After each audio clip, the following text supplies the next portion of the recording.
I'm gonna try not to make a habit out of this, but before we get started, make sure to comment and subscribe if you enjoyed the video, while also sharing this with other gamers or just people who enjoy video games just like you do. As always, feedback is greatly appreciated and helps me in improving future videos. Alright, enough of the promotion, let's get straight into the video.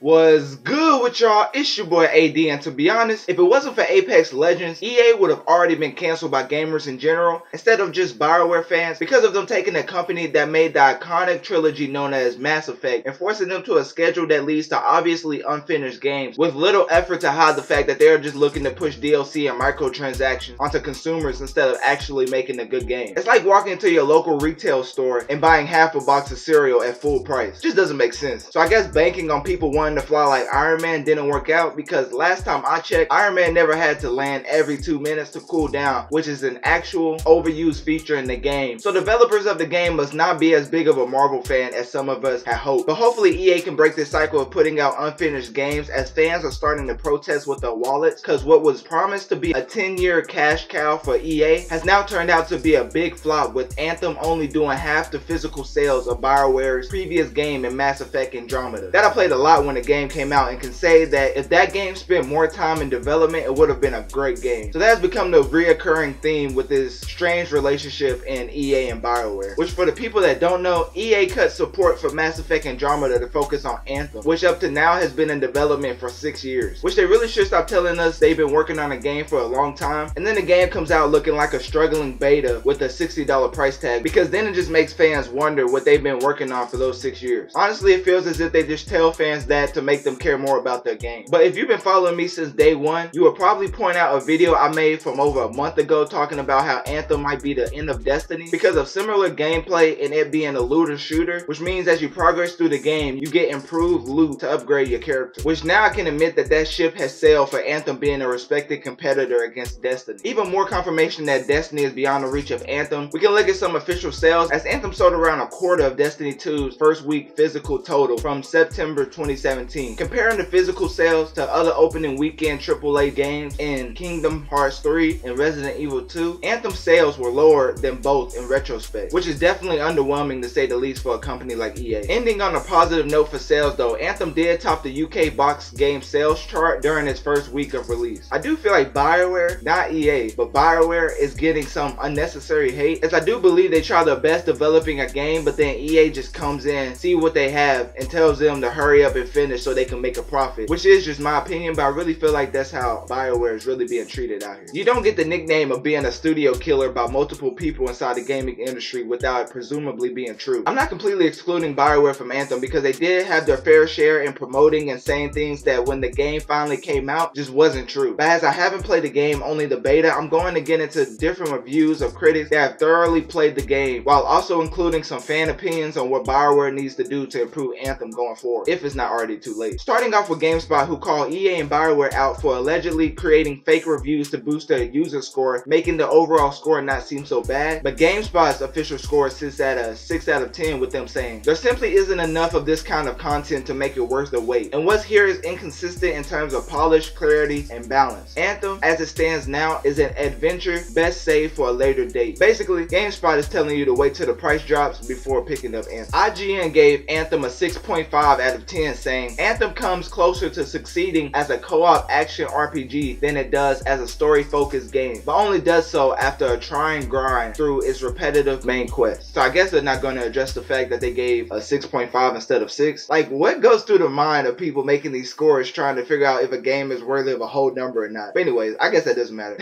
Anthem's Metacritic score is all over the place with different console and PC versions, but as a whole, each score is pretty bad, with the Xbox version being rated a 65 out of 100, the PC version is a 60, while the PS4 version sits at a 56. I'm surprised that the Xbox version is rated the highest.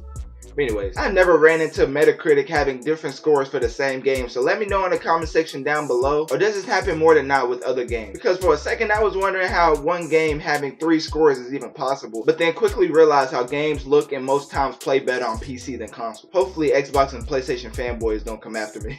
But anyways, back to EA. They have now become the company filled with greed, pushing the game out despite it being an unfinished product, disregarding the importance of a first impression, and fans are now tired of it, calling the game out, saying there are a lot of glitches, loading screens, lousy story, and stupid dialogue. Most complaints are also because the developers couldn't be bothered to create real tutorials, basic controller layouts, or any diagrams showing you what to do and how to do it. They basically dropped players in the game and said, I hope you figure it out. There's also no mini-map, which in an open world game is kind of important. I don't think anyone out here is trying to guess if they're going the right direction or not, just to be hit by an invisible barrier because you are too far away from your teammates. Even though, once again, this game is supposed to be an open world game. But anyways, players also say the menu is really bad and illogical. Personally, I didn't even know it was possible to mess up a video game menu, let alone actually be able to make it bad enough where people complain this much. Players also said they usually don't know where stuff is and constantly have to Google everything. The biggest complaint of them all though is players saying the javelin overheats way too quickly. The one thing that had so many people psyched about this game was flying around like Iron Man, but instead of enjoying the views and experiencing pleasure with flying around, it's a total chore where you're constantly distracted by doing other things so it doesn't constantly overheat. For what it's worth, I had the same problems in the beta, so they must have not put too much consideration into how the overheating mechanic was going to play out. It is kind of crazy that every single critic and online gaming site calls Anthem a massive failure and disappointment at best. And that is probably because of what I keep saying. This game was supposedly worked on for 6 years, and for this release to feel like a bad beta release for the price of $60 is just unacceptable. I can't help but to look at this game like a disappointed parent when your kid is wasting his or her potential. But ending on a positive note, surprisingly, most gamers say that the 3 repeatable strongholds are their favorite content in Anthem due to the difficulty requiring great teamwork and mechanically respectable boss fights. Anthem also distributes coins at a generous pace, with one player saying he earned about 100,000 coins in his 40 hours of play. That's more than enough to cover a full aesthetic armor set, which costs 60,000 coins or 850 shards, an amount that will cost you $9 if you chose to buy it. Because you know EA loves the microtransactions, so for Anthem to be so charitable with the in-game currency is definitely a major positive for the game. Alright, enough of Anthem though. This is most likely going to be my last time making a video specifically for Anthem, as it did not live up to the hype nor the bare minimum by AAA standards. But let me know in the comment section down below if you enjoy Anthem or not, because at the end of the day, the mechanics, sales, and graphics aren't subjective, but enjoyability is. And that is for whatever game you choose to play at the end of the day, because it's just games. So yeah, that's it for the video. If you enjoyed this, make sure to let me know by hitting that like button, subscribe, and share this with your friend,